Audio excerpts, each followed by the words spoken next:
자, 오늘 말씀은 요한복음 15장 7절입니다.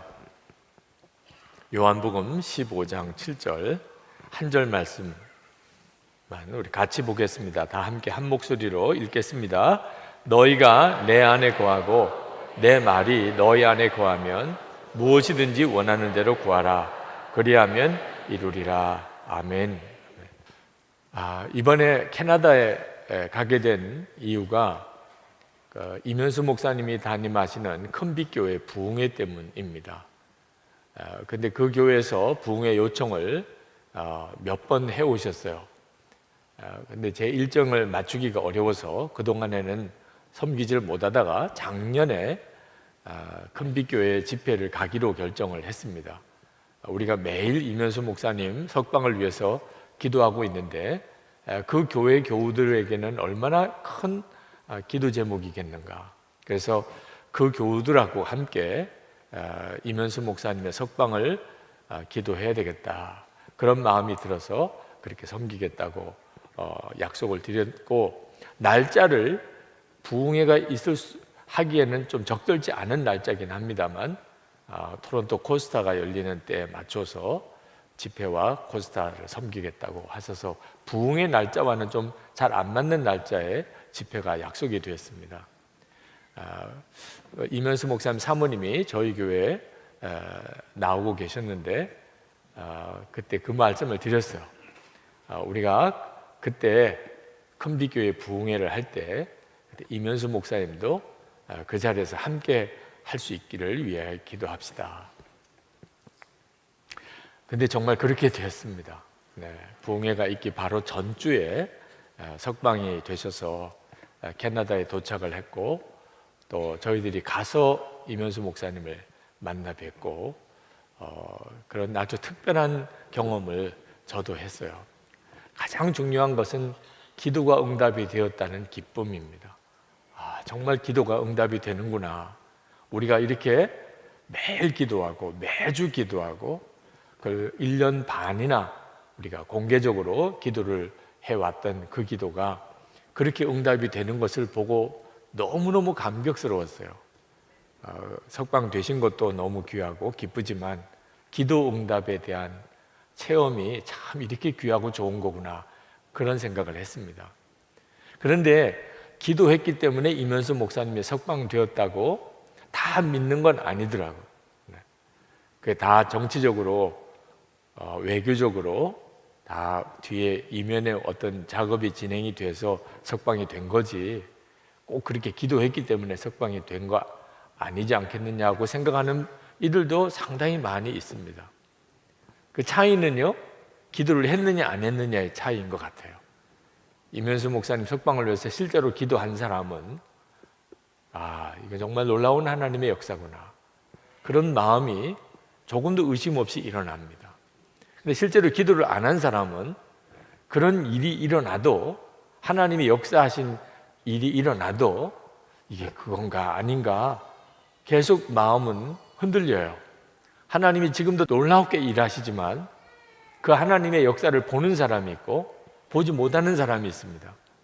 그는 기도와 밀접한 관련이 있다는 생각이 듭니다. 근데 우리가 이면수 목사님을 위해서 기도를 하지만 그분이 정말 석방될 것이라 하고 믿고 기도를 했는가? 이번에 큰빛교회에도 가서 보니까 마치 베드로가 옥에 갇혀서 순교하기 직전까지 갔을 때 온 교우들이 다락방에 모여서 기도를 했었습니다. 그런데 정말 하나님의 천사가 베드로를 옥에서 풀어내셨죠. 그리고 정말 기적과 같이 멀쩡하게 성도들이 기도하는 다락방으로 베드로가 갔습니다. 그리고 문을 두드렸는데 믿지 않았어요. 여종이 나와서 보니까 베드로 음성이에요. 베드로래요. 빨리 문을 열어줘야 되잖아요. 너무 놀래서 다시 들어갔어요.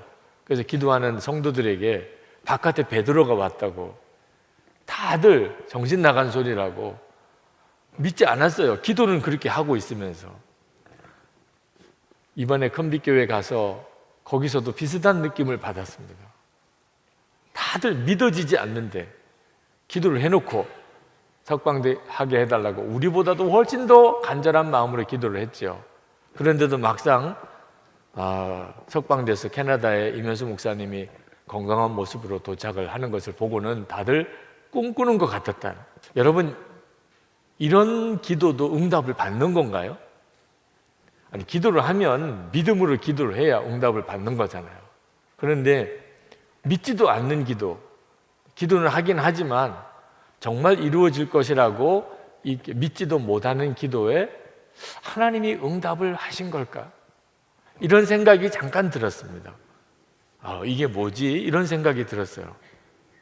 근데 그때 하나님께서 제 마음에 믿음으로 기도한 것이라. 아니, 석방될 것이라고 믿지도 못했는데요. 다들 있을 수 없는 일이 일어난 것처럼 다들 깜짝 놀라고 기쁨은 충만하지만 도대체 이게 어떻게 된 일인가 다들 그러고 있는데 어떻게 이게 믿음인가요? 그때 제 마음에 성령께서 깨우쳐 주신 것이 석방될 것이라고는 믿지 못했지만 그들이 계속 주님 안에서 기도를 해왔다는 것 자체가 믿음이라는 거예요. 만약에 진짜 믿지 않았다면 이면수 목사님이 북한에 억류돼서 그렇게 기적적으로 석방될 수 없을 것이다. 정말 그렇게 믿지 않았다면 기도도 안 했을 거라는 거예요. 석방될 것이라고 이렇게 선뜻 마음에 믿어지지는 않지만 그래도 계속 기도한 것 자체가 믿음이라는 거예요. 그게 무슨 믿음입니까? 주님 안에 있는 믿음이라는 거예요. 다시 말하면 도무지 우리 사람의 생각으로는 어떤 일이 이루어질 것이라고 믿어지지 않아요. 그런 일이 일어날 거라고 생각이 안 돼요.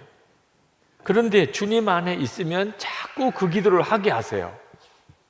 그래서 말도 안 되는 기도를, 있을 수도 없을 것 같은 기도를 계속해요.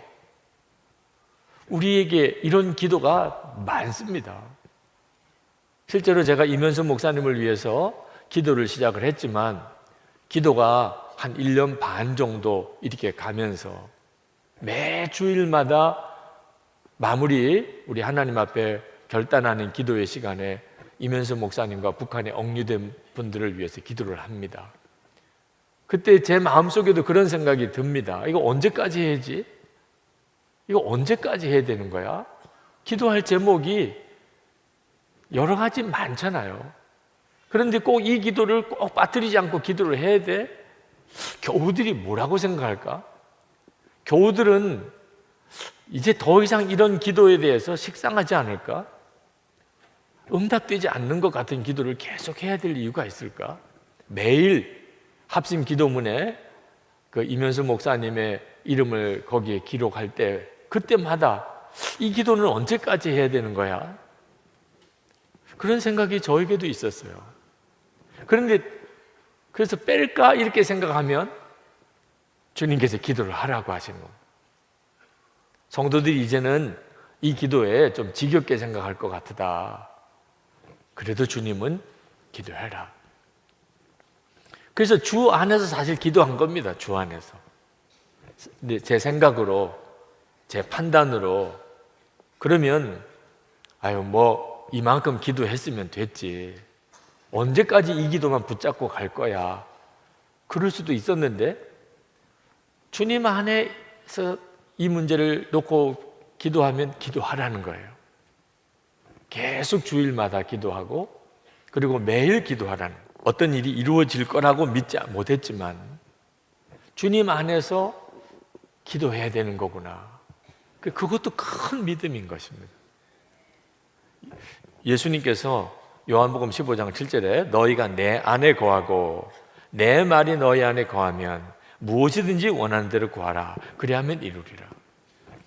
그러니까 기도의 놀라운 응답의 약속에는 전제가 있는데 그 전제가 뭐냐면 우리가 주님 안에 거하고 주님의 말씀이 우리 안에 거하면 예요. 그러니까 우리의 생각과 판단으로 기도 제목을 정하는 게 아니라는 겁니다. 우리가 생각하기에 그럴듯하고 우리가 판단하기에 이게 될 것 같고 이러면 좋을 것 같고 이런 생각으로 무슨 기도를 하고 안 하고 이렇게 하면은 반드시 기도가 좌절이 옵니다. 기도의 제목이 우리에게서부터 나오면 안 된다는 거예요. 기도의 제목은 주님으로부터 오는 것입니다. 그러니까 어떤 때는 도무지 이루어질 것 같지 않은 기도를 하게 되는 겁니다. 말도 안 되는 기도를 하게 되는 거예요. 주님께서 나에게 기도의 부담을 계속 주시니까. 오늘 이 자리에 있는 여러분들 중에도 아마 그런 기도 제목을 가지고 마음에 갈등하고 있는 분이 있으실 거예요. 또는 기도를 하다가 이미 중단하신 분도 있을 겁니다. 아유, 그 기도는 더 이상 계속할 기도가 아닌 것 같아. 내가 이렇게 기도하는 것을 다른 사람이 알면 웃을 거야. 오늘 여러분이 주님 안에서 확인하시기 바랍니다. 주님이 계속 기도하라고 하시는지 아니면 주님이 내려놓으라고 하시는지 하나님께서 여러분에게 그것에 대한 분별을 주시기를 축복합니다. 1907년에 우리 한국에 성령의 대부흥이 임해서 한국 교회가 이렇게 된 겁니다. 물론 그 시작은 1903년 하디 선교사님, 이번 토론토에가 그 하디 선교사님의 고향인데 그 하디 선교사님으로부터 시작된 회개의 부흥이 1907년에 평양에서 대부흥으로 역사가 일어났는데 그때 당시에 계셨던 그 스왈른 선교사님이라는 분이 평양에 계셨는데 그분이 그 평양 대부흥에 대해서 쓴 글이 있습니다. 그때 당시에 선교사님들은 한국 교회의 부흥에 대해서 하나님 앞에 더 기도할 것이 없다고 생각했어요. 왜냐하면 그분들은 대부분 다 중국과 한국을 같이 선교를 했습니다. 오고 가시면서 교류도 선교사님들 사이에 교류도 많았고 그런데 중국 교회보다 한국 교회가 훨씬 더 전도가 빨리 되고 예수 믿는 사람들이 많았어요. 그래서 선교사님들 사이에 중국 교회와 이렇게 비교해 보니까 한국 교회는 이미 충분히 하나님이 역사하고 계세요. 그래서 선교사님들 마음에 특별하게 한국 교회를 위해서 뭘 더 역사해 달라고 하는 그런 간절한 마음의 기도가 없었어요. 그게 1906년 중반까지입니다. 그런데 1906년 9월에 뉴욕에 있는 하워드 에그뉴 존스턴이라는 선교사님이 서울에 왔습니다. 그분이 오셔서 그 한국에 선교하는 선교사님들 모임에서 인도 이야기를 하셨어요. 1905년과 6년에 하나님이 인도의 카시아 지방에 엄청난 부흥을 주셨어요.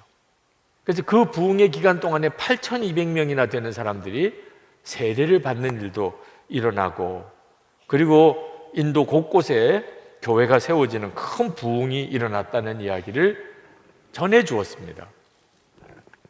그때 한국에 있는 선교사님들의 마음에 아니 우리들에게 일어나고 있는 역사에 비하면 비교할 수 없는 부흥이 인도에서 일어난 거예요. 똑같은 선교사님들이 가서 한 분들은 인도에 가고 한 분들은 한국에 왔고 그런데 어떻게 인도에서 일어난 그 놀라운 부흥이 우리 한국에는 일어나지 않을 거라고 생각하느냐 이런 생각이 들었어요. 그래서 선교사님들과 한국교회 목회자들이 모여서 우리 하나님 앞에 더 큰 부흥을 구합시다. 중국 교회에 비하면 이미 조선 교회는 굉장히 부흥된 교회지만 하나님의 계획은 이 정도가 아닌 것 같습니다. 인도 카시아 지방보다 한국을 하나님이 덜 생각하실 이유가 없지 않습니까? 그러면 인도 카시아 지방에 그런 부흥을 주셨다면 한국에도 그런 부흥을 주시옵시오. 이렇게 우리가 매일 모여서 하나님 앞에 기도회를 가집시다. 그래서 선교사님들 모여서 평양에서 감리교, 장로교, 선교에 소속된 20명 이상의 선교사님들이 모이셔가지고 한국 목회자들과 함께 정오 기도회를 시작을 했습니다. 한 달을 기도했어요. 그때 한 형제가 이렇게 이야기를 했습니다. 우리가 약 한 달을 기도해 왔으나 아무것도 특별한 일이 일어나지 않지 않았습니까? 이제 이 기도회를 여기서 마무리합시다. 이거 언제까지 할 겁니까? 이제 우리 사역지로 돌아가서 거기서 편리한 시간에 계속 기도하면 되지 않습니까? 우리가 정오마다 이렇게 모여서 하는 기도회를 이제는 한 달이 지났으니까 여기서 이제 마칩시다. 역사가 일어나지도 않는데 언제까지 모여서 기도만 할 겁니까? 이런 제안을 했어요. 충분히 사람의 생각으로는 충분히 일리가 있는 이야기죠. 아마 우리도 그렇게 하기가 쉬울 거예요. 한 달 동안 작정 기도를 했는데 특별한 역사가 일어나지 않았습니다. 근데 그때 선교사님들의 마음에 아, 그렇구나. 이제 우리 흩어져서 각자 알아서 기도하고 이제 모이는 기도회는 하지 말자. 이런 마음이 자꾸 불편한 생각이 드는 겁니다. 그러면서 어떤 선교사님이 이렇게 이야기를 했어요. 우리가 계속 정오 기도회를 모였는데 그래서 역사가 일어나지 않는다면 우리 한 번 더 모입시다. 기도회를 하루에 한 번 더 모여서 기도합시다. 하나님의 계획이 절대로 인도보다 한국을 하나님이 덜 생각하실 리가 없지 않습니까? 인도에 그런 부흥을 주셨다면 한국에도 반드시 하나님의 부흥을 주실 거 아닙니까? 근데 매일 정오 기도회를 한 달 동안 했는데 역사가 없었다면 우리 한 시간을 더 모여서 기도합시다. 근데 그 제안을 하시는 선교사님의 말에 많은 선교사님들이 다 마음이 뜨거워졌어요. 그렇게 합시다. 그래서 그만 중단하자고 이야기가 되었던 것이 하루 1시간 더 기도하기로 모여서 기도회를 했고, 그리고 1907년 평양의 대부흥이 임한 거예요. 평양의 대부흥이 임하기 전에 그런 스토리가 있었던 것입니다. 그러니까 여러분, 기도를 해요 말아요, 이거 누가 결정하는 거죠? 주님 안에서 판단하고 결정해야 하는 겁니다. 뭐 너무 힘드니까, 여건이 어려우니까, 뭐 잘 안 모이니까 충분히 뭐 판단할 수 있는 여건이 되지만 결정은 주님 안에서 결정해야 하는 겁니다. 그러니까 우리가 주님 안에 거하는 자가 되는 일이 얼마나 중요한 일인지 몰라요. 기도에 있어서 더욱 그렇습니다. 오늘도 여러분들이 이렇게 성령 집회 때 오셔서 정말 기도할 제목들이 많겠는데 오늘 여러분들을 기도하게 하시는 분은 주님이십니다. 주님 안에 늘 주님을 바라보면 주님이 계속 기도 부담을 주시는 거예요. 그런 게 있는지 없는지는 기록해 보시 말아요. 생각만 하지 말고 여러분들의 마음속에 성령께서 기도할 제목을 부어주시는지, 그냥 스치듯이 지나가는 생각도 여러분 잘 붙잡을 수 있어야 돼요. 그러면 일관되게 주님이 내게 이 기도를 계속하게 하시는구나. 매일 합심 기도문을 우리 교우들에게 보내기 위해서 전에는 하지 않던 일을 1년 넘게 지금 하고 있습니다. 기도 제목을 쓰는 거죠. 전에는 그냥 생각나는 대로 기도했어요. 근데 돌이켜보니까 지난번까지는 기도가 계속 다람쥐 쳇바퀴 돌듯이 그렇게 기도했던 것 같아요. 기도가 조금 더 나아가지 않는 거죠. 그런데 기도문을 써보니까 기도 제목이 쭉 나아가요. 하나님이 이끌어 가시는 것을 알고, 여러분도 여러분의 기도 제목을 써보시기 시작하면, 그러면 주님 안에서 하나님이 나에게 무슨 기도를 부어주시는지, 무엇을 기도하게 하시는지를 여러분이 알게 됩니다. 그건 정말 놀라운 일이에요. 주님은 말씀하셨어요. 너희가 내 안에 거하고 그리고 내 말이 너희 안에 거하면, 주님의 말씀이 내게 임하기 시작하면, 그러면 그 말씀을 붙잡고 기도하는 것입니다. 열왕기상 18장에 보면 엘리야가 갈멜산 상에서 850명의 우상 제사장들과 영적 대결을 벌이죠. 제단에다가 송아지를 각을 떠서 올려놓고 절대 불을 쓰지 않고 자기가 믿는 신에게 기도해서 하늘로부터 불이 내려서 그 재물을 불태우는 영적인 시합을 한 겁니다. 근데 그때 850명의 이 바알과 아세라 제사장들과 엘리야의 기도가 차이가 나요. 완전히 뚜렷한 차이가 나요. 이 850명의 바알과 아세라를 섬기는 그런 제사장들은 얼마나 기도를 강하게 열정적으로 많이 하루 종일 했으니까 그렇게 기도했는지 모릅니다. 나중에는 자해하면서까지 자기 몸을 스스로 해치면서까지 자기가 믿는 신에게 발광을 하면서 하여튼 기도를 했어요. 근데 전혀 불이 임하지 않았습니다. 근데 이제는 엘리야 차례가 됐습니다. 엘리야는 혼자예요. 기도도 여러 많은 사람이 하면 기도 소리도 뜨겁고 또 기도에 힘을 얻기도 한데 이건 혼자 기도를 해야 됩니다. 그런데 아주 간단하게 기도해. 그것도 엘리야가 제단을 만들어 놓고 그 위에다가 물을 붓고 그리고는 하나님께 여호와가 하나님이신 것을 알게 하사 백성들의 마음을 돌이켜 주옵소서. 그거 하나예요. 하나님, 여호와가 진짜 하나님이신 것을 보여주시고 백성들의 마음이 돌아오게 해 주옵소서. 위에 불이 확 임했습니다. 그러니까 기도를 단순히 많이 기도한다고 하나님이 역사하시는 게 아니라는 것을 알 수가 있어요. 기도는 뜨겁게 해야 되고 서로 연합해서 해야 되고 정말 강하게 기도해야 되는 게 분명히 옳지만 그보다도 훨씬 중요한 것이 있어요. 주님 안에서 하나님이 주시는 말씀을 붙잡고 기도하는 것입니다. 내가 생각하고 내가 정말 원하는 것만 붙들고 하나님 앞에 많이 기도한다고 기도의 역사가 일어나는 게 아니더라는 거예요. 오히려 기도에 대한 좌절만 커지는. 우리가 하나님 앞에 기도할 때 가장 먼저 해야 될 것은 주님 안에 거하면서 주님이 주시는 말씀을 붙잡는 것. 다급한 문제가 있어서 오늘 오신 분이 있습니까? 오늘 정말 주님 안에서 주님이 주시는 말씀을 먼저 붙잡아야 돼요. 한국교회의 위기는 정말 주님을 바라보고 기도하는 것이 점점 희미해지고 있다는 겁니다. 이건 대단히 큰 위기예요. 기도가 어느 순간부터 사람들 보여주는 기도가 되어버렸어요. 예수님 당시 때 그때 예수님께서 당시에 기도하던 바리새인들의 잘못됨을 주님이 지적하셨는데 마태복음 5장 5절입니다.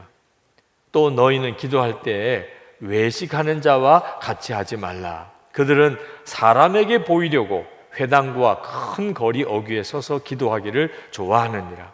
내가 진실로 너희에게 이르노니 그들은 자기 상을 이미 받았느니라. 이것이 예수님 당시 때의 기도였어요. 예수님 보시니까 기가 막힌 거예요. 기도를 하는데 하나님을 의식하기보다 사람을 의식해서 기도를 하는 거예요. 이게 전형적인 외식하는 기도, 율법주의 기도죠. 그런데 한국교회가 점점 그런 경향이 되어가고 있습니다. 기도가 정말 주님을 바라보면서 주님께 드리는 기도이기보다는 사람들을 의식해서 하는 기도가 됐어요. 영국의 소설가 허버트 웰스라는 사람이 대주교의 죽음이라는 단편 소설을 썼는데 아주 경건하고 기도 많이 하기로 아주 유명한 대주교가 있었습니다. 그분은 하루도 거르지 않고 교회에서 아침 저녁으로 오랜 시간 기도를 했어요. 그분이 기도를 시작하는 것은 아주 딱 정형화되어져 있습니다. 오 거룩하고 전능하신 하나님 아버지시여. 그러면서 계속 오랜 시간을 기도를 했어요. 아침과 저녁으로. 주변에 있는 분들이 다 참 저분은 기도 많이 하시는 분이라고 존경했었습니다. 어느 날 아침에 그 대주교가 아침에 또 늘 해오던 기도를 합니다. 두 손을 들고 오 거룩하고 전능하신 하나님 아버지시여. 그런데 그날 하나님이 응답을 하셨어요. 하늘에서부터 주께서 말씀하셨습니다. 그래 내가 듣고 있다. 무슨 일인지 이야기해 봐라.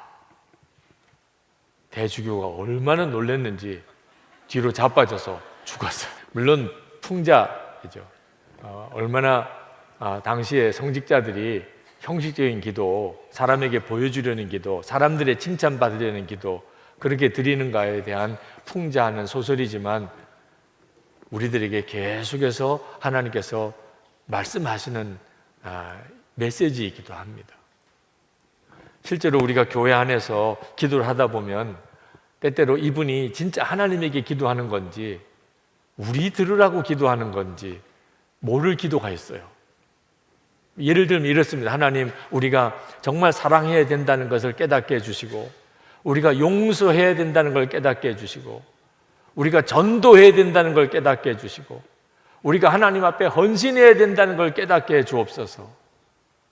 무슨 뭘 해달라는 거예요? 다 깨달았으면서. 이미 다 깨달았잖아. 우리가 전도해야 되고 헌신해야 되고 사랑해야 되고 용서해야 되고, 자기가 다 깨달았으면서 뭘 또 깨닫게 해달라고 기도를 해요. 기도를 통해서 설교를 하고 있는 거예요. 설교를 깨달으라고. 우리가 기도하면서도 때때로 기도를 들으시는 하나님을 주목하지 못하고, 그리고 기도를 함께 듣는 사람들을 의식해서 기도문을 쓸 때가 있어요. 기도 준비는요, 아주 명문으로 성경 구절까지 넣어가면서 그렇게 정말 기가 막힌 문장을 쓰는 게 기도 준비가 아닙니다.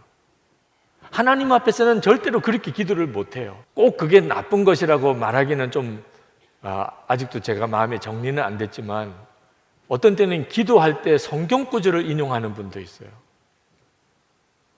하나님 앞에 성경 구절을 왜 인용해요? 정말 주님만을 의식하면 기도가 벌써 말이 다르고 내용이 달라요. 그 기도를 훈련해야 합니다. 예수님께서 그처럼 안타깝게 말씀하셨어요. 외식하는 기도를 하지 마라.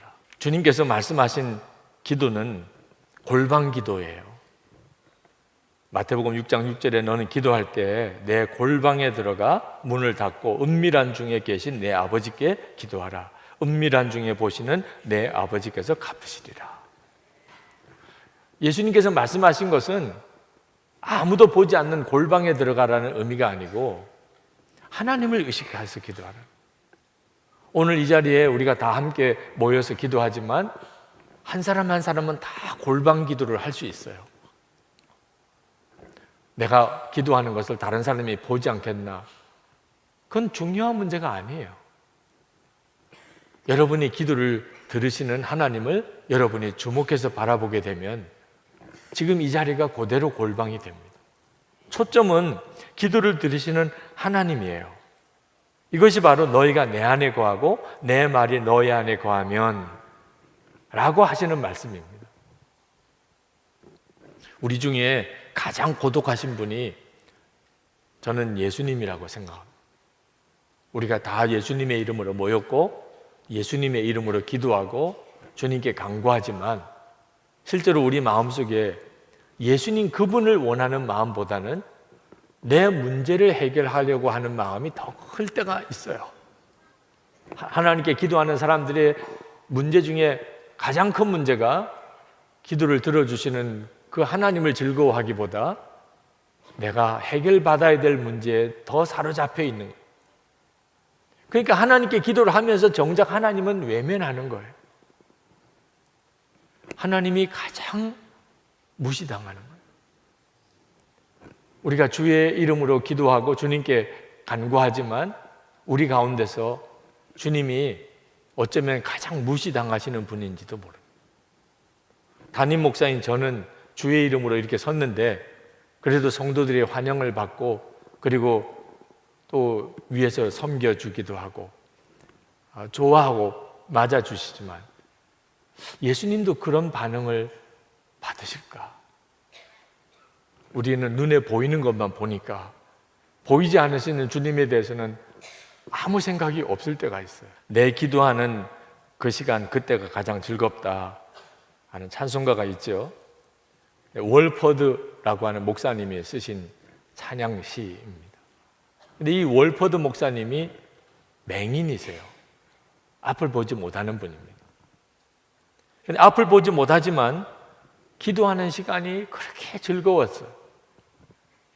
이 세상 근심 걱정에 얽매인 나를 부르사 내 진정 소원 주 앞에 낱낱이 바로 아뢰어 큰 불행당해 슬플 때 나 위로받게 하시니 기도하는 그 시간이 정말 즐겁다. 이게 진짜 기도예요. 연애하는 거죠. 골방 기도를 드리라는 말은 주님과 연애하는 기도예요. 이게 예수님 안의 기도입니다. 오늘 우리가 하나님 앞에 기도할 때 먼저 전제가 되어야 되는 것은 우리가 오직 주님을 바라고 주님 안에 거하는 거예요. 그리고 주님이 우리에게 기도하게 하시는 제목을 붙잡고 기도하는 것입니다. 여러분이 가지고 있는 문제에 대해서도 주님이 말씀하세요. 여러분이 먼저 주님을 바라보고 여러분이 주님 안에 거하기만 힘쓰면 정말 오늘 주님과 연애하는 시간, 사랑하는 사람을 만나는 시간입니다. 그러면 반드시 주님이 역사하십니다. 더 이상 뭘 달라고, 뭘 해결해 달라고 하나님께 구하지 않아도 하나님이 이미 다 알고 계세요. 마태복음 7장 8절에 그러므로 그들을 본받지 말라. 구하기 전에 너에게 있어야 할 것을 하나님 너희 아버지께서 아시느니라. 오늘도 하나님 앞에 나와서 기도하다 보면 여러분들의 마음속에 이거 주세요, 저거 해주세요 라고 하는 막 조급한 마음이 싹 사그러집니다. 그건 기도를 안 하는 게 아니고 완전히 주님께 맡기는 거예요. 더 이상 이거 해주세요, 저거 해주세요 기도할 필요가 없다고 느껴지는, 기도하는 분들이 누리는 특별한 은혜 중에 하나입니다. 마음의 두려움도 없어지고 무겁게 느껴지는 십자가도 너무나 가볍게 느껴지고 불평하던 입에서 찬송이 나오고 이제는 아버지 뜻대로 하옵소서, 내 뜻대로 마시고 아버지 뜻대로 하옵소서, 그런 기도가 나와요. 기도하지 않을 때는 절대로 그런 기도가 안 나옵니다. 주님 안에 기도하고 그리고 주님의 말씀이 내게 임하면 그러면 평소에는 도무지 할 수 없는 기도가 나와요. 내 뜻대로 마시고 아버지 뜻대로 하옵소서. 져야 될 십자가 너무나 가볍게 느껴져요. 이거 해주세요, 저거 해주세요 조급한 마음 다 사라져버려요. 욕심도 다 사라져버려요. 그 대신에 너무나 감사하고 너무나 기쁘고 그리고 주님이 다 이루셨다고 하는 확신이 생겨요. 이것이 오늘 기도 중에 여러분 안에 일어나야 하는 일입니다. 그 다음에 주님이 여러분의 기도를 강하게 이끌어 가세요. 생각지도 않았던 기도 제목들을 주세요. 평소에는 전혀 관심도 없었던 문제를 향하여 간절히 기도하게 하십니다. 제가 이번 토론토 집회 중에 하루 아침에 기도하는데 하나님께서 제 마음속에 어떤 생각을 그냥 번개같이 주세요. 그것은 앞을 보지 못하는 맹인처럼 인도하심을 구하라. 이미 독일에서도 토론토에서도 일정이 다 짜여져 있어요. 설교할 내용도 다 준비했어요. 만나야 될 사람 다 약속되어져 있어요. 뭐 이제 하나님 앞에 일정을 위해서 구할 게 없어요. 다 이미 떠나기 전에 다 스케줄을 짜놓고 말씀도 준비해놓고 그리고 만나야 될 사람도 약속하고 그러고 떠났어요. 그런데도 앞을 못 보는 맹인이 차를 운전하는 것처럼 그때 저에게 주셨던 생각이에요. 제가 그걸 풀어서 써보니까 앞을 보지 못하는 맹인이 차를 운전하는 것처럼. 여러분 이게 얼마나 두려운 순간입니까? 혹시 여러분 오늘 운전하고 오신 분들 이제 오늘 집으로 돌아가야 되는데 앞이 보이지 않아요. 근데 차를 운전해서 길로 도로로 나가야 됩니다. 세상에 이거 정말 얼마나 두려운 일입니까? 그때 우리에게 필요한 게 뭐지요? 주님이 나를 인도하시는 거예요. 이사야서가 생각이 나더라고요. 그때 하나님이 제게 마음속에 깨닫게 하신 것이 이사야 30장 21절 말씀입니다. 너희가 오른쪽으로 치우치든지 왼쪽으로 치우치든지 내 뒤에서 말소리가 내 귀에 들려 이르기를 이것이 바른 길이니 너희는 이리로 가라 할 것이며. 그때 비로소 제가 깨달아졌어요. 스케줄을 다 준비했고 전할 말씀도 다 준비한 것 같아도 나는 한치 앞을 모르는 형편에 지금 있구나. 그러고 보니까 예상치 못했던 일도 있었고 또 예상치 못한 만남도 있었고 또 말씀을 전하려고 하면 준비해간 설교를 다 엎어버리고 새롭게 말씀을 준비해야 되는 순간이 계속 이어졌어요. 아, 내가 어떤 자세로 기도를 해야 되는가. 앞을 보지 못하는 가운데 운전을 해야 되는 심정으로 주님 저를 인도해 주세요. 이렇게 기도해야 되는구나 하는 것을 깨달았어요. 이것이 주님 안에 거하는 자세입니다. 기도조차도 그래요. 기도도 그냥 생각나는 대로 함부로 입을 열어서 하나님께 구하는 게 아니고 주님 인도해 주세요. 제가 뭘 구해야 합니까? 어떻게 구해야 합니까? 주님이 원하시는 것은 무엇입니까? 이면수 목사님 만나 뵀더니 석방되기 15분 전까지 모르셨대요. 15분 전에서야 이면수 목사님이 석방된다는 것을 알게 되고, 그리고 캐나다에서 온 정부 특사를 만나고, 그리고 공항으로 가게 된 겁니다. 15분 동안 일어난 일이에요. 한 치 앞을 못 보는 거예요. 우리도 똑같아요. 우리 민족의 운명도 똑같고, 우리는 정말 앞을 전혀 알 수 없는 사람들입니다. 개인적으로도, 나라도 그렇고, 민족도 그래요. 우리가 어떻게 해야 되지요? 우리가 할 일은 주님 안에 있는 것입니다. 그래야 끝까지 기도할 수 있어요. 이면수 목사님이 인터뷰 중에 그런 이야기를 했습니다. 주님과 밥 먹으면서 대화하고 노동하면서 기도했다고. 2년 반 동안 북한에 수용소 생활하면서 식사 시간 때마다 주님과 대화하고, 그리고 그 얼어붙어 있는 땅을 파야 되는 노동을 하면서, 그러면서 주님께 기도하고, 이렇게 주님과 함께하는 시간이 그 매 순간순간으로 충분한 겁니다. 내가 언제 나가나, 내가 여기서 얼만큼 있었는데 내가 또 얼만큼 있어야 되나, 아마 이런 생각을 했으면 무너졌을 거예요. 근데 매 순간 그저 주님 안에 있는 것으로 기뻐했어요. 그리고 감사했어요. 그러다가 석방되기 15분 전에 통보가 왔습니다. 그리고 비행기를 타고 캐나다 관리와 함께 캐나다로 온 거죠. 아마 하나님이 우리 가운데 역사하시는 것도 저는 똑같다고 생각합니다. 하나님은 우리에게 사실 며칠 뒤에 일어날 일도 말씀 안 해주세요. 우리가 무슨 힘으로 그러면 끝까지 인내할 수 있는 거죠? 주님 안에 있는 기쁨밖에 없어요. 내가 지금 주님 안에 있다고 하는 확신, 그것 때문에 그저 오늘 이 순간을 내가 이겨낼 수 있는 거예요.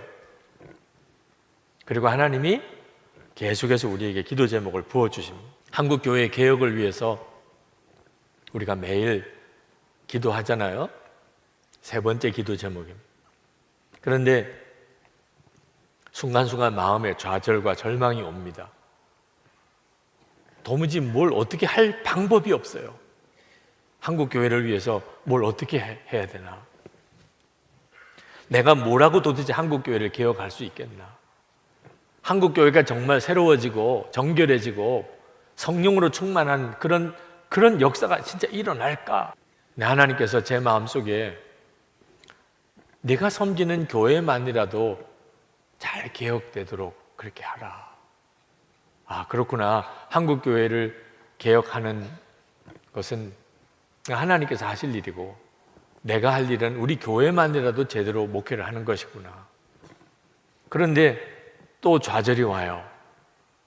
내가 도대체 이 교인들을, 또 이 규모의 교회를 어떻게 바로 인도할 수 있죠? 하나님, 저와 이것도 도무지 못하겠습니다. 우리 교회도 제대로 잘 개혁하고 또 성령으로 충만한 교회를 목회한다는 게 이미 제 능력으로 할 수 없는 일입니다. 그런데 그때 하나님께서 제 마음속에 주님 안에 거하는 자를 세우라는 거예요. 교인들을 한 사람 한 사람 전부 다를 한꺼번에 하려고 욕심내지 말고, 반응하는 사람, 깨닫고 그렇게 정말 따라오는 사람들, 한 사람 한 사람이라도 정말 주님 안에 거하는 사람, 주님의 말씀을 깨달아 알아듣는 사람을 세우라.